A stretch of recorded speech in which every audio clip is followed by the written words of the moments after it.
Hey guys, welcome back to my YouTube channel. So today I wanted to go over some things that I think like some of my opinions about like bookish things. So like controversial book things. The first thing is people on covers. That doesn't really bother me too much. Like the Bridgerton series, they have like people on them. I even have the first book, I have it with like the actual characters in the show.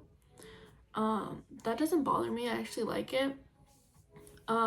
There's some times where if it just doesn't look good, then it doesn't look good. Like this one, for instance, I haven't read this book. It was given to me. To me, this just isn't like the cover. I wasn't given this, I probably wouldn't have chosen it out.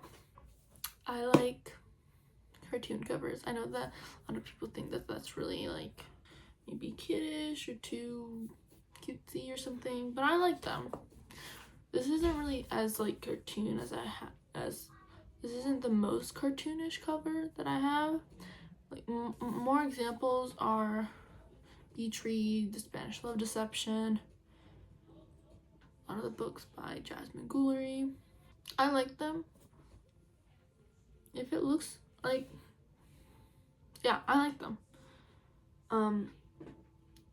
I know a lot of people like annotate, like they use like the small sticky note tab and then they underline and highlight. I can't do that.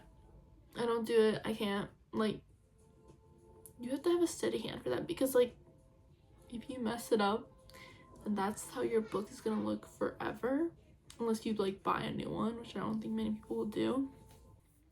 So yeah, also there are like so many, like a lot of people separate it by color, by like swoon worthy things like dialogue, and then like cute scenes, stuff like that. That's not how my mind works, I guess. If it's like an informational book and I'm like learning something, then I'll like underline and on occasion write in the margins. I have done that for school, writing in the margins, because it was a grade. But yeah. And then okay, stickers on books.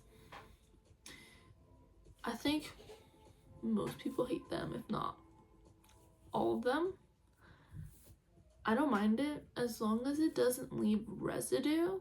A lot of the books that I've gotten from the store, from especially like the Books A Million sale section, have stickers on it. So anytime I take them off, there's residue left over and I have to like put pressure on it to like take it off. But then you can like still see that they were left, like that it was there. So if a sticker can be taken off without being like, without like people noticing that there was one there before, that's fine. But then stickers that aren't removable, those bother me a lot, because like they're giving you extra information that you don't really need. Like, oh, this is from Netflix. I know that. I know. But anyways, yeah. Okay, so paperback versus hardback. No, paperback versus hardcover. I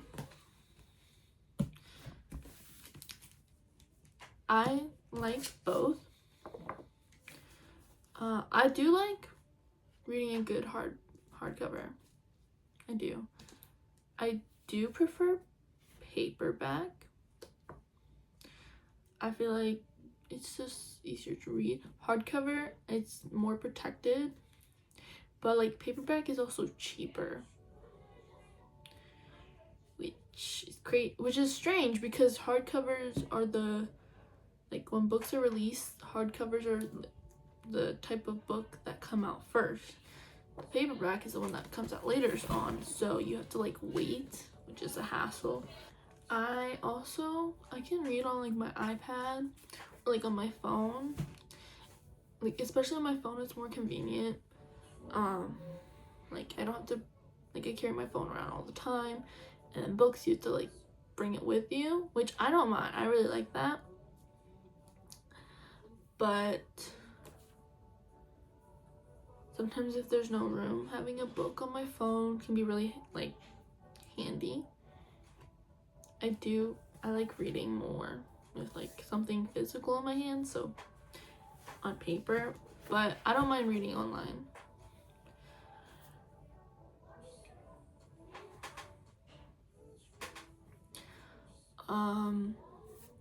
So depending on the book, on the type of book, I do judge books by their cover. Like 95% of the time, probably more, probably like 99% of the time. It's like, if the cover doesn't catch your eye, then you're not gonna want to, like, look at it and, like, read the synopsis, the summary, to find out what it's about. Like, let's see, like this one, for example. The cover, it doesn't intrigue me. Like, I don't feel like reading the summary of it. Most of the time, you see the spine first. So if the spine is something like that and it interests you, then you'll want to go. Then you might want to, like, go and see the cover. But then if the cover doesn't,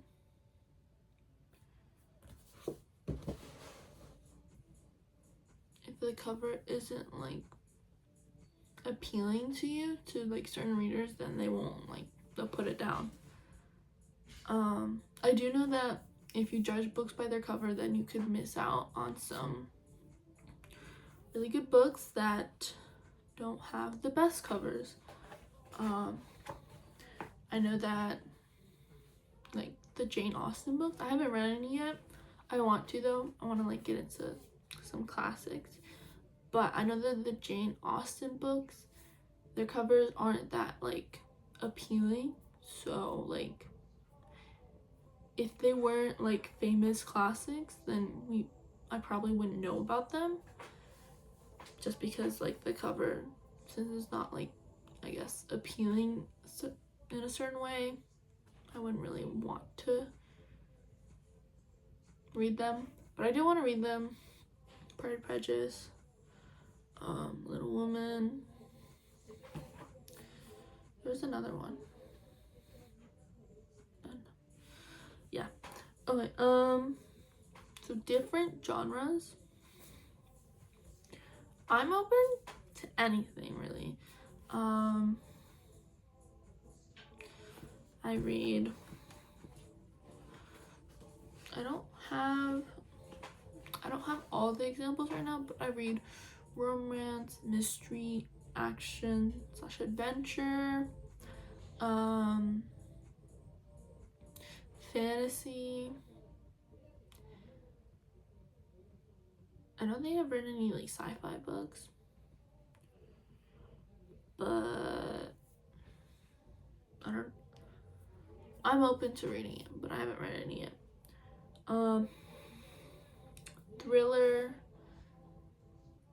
horror. I haven't read any horror. That's gonna be so fun. But like classics, like The Great Gatsby. I had to read this for school. It was pretty good. The story was strange. It's like one of the stories, it's the type of story where you have to actually, like, think about why things are happening, like what it represents. Like, this one, the author, F. Scott Fitzgerald, he was, like, writing about the I don't remember what age this was in, but, like, the time that this was happening and stuff. Manga, I also read One Piece and it's like that, yeah. I have One Piece, and this is just the first ones. I also have another one, and then,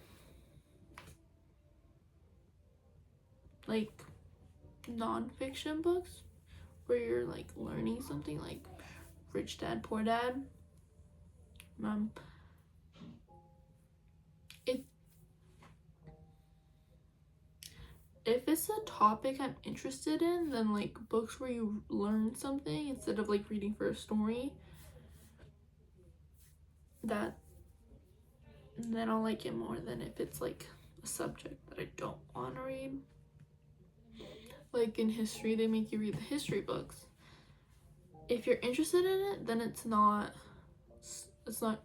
as great of a task. But if you're like, this is so boring, then you're just sitting there and like your eyes are doing the reading but your brain isn't, and then you have to keep starting over and over again.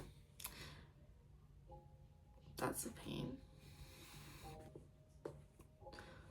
I think this is fantasy. I read this a long time ago, but I think it's fantasy, and this one's like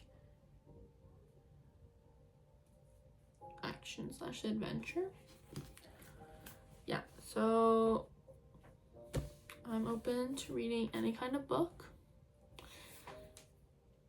In the end, as if I like the book and the book's good, and the genre doesn't really matter as long as I like the story and stuff. But yeah, those are my opinions about controversial book things.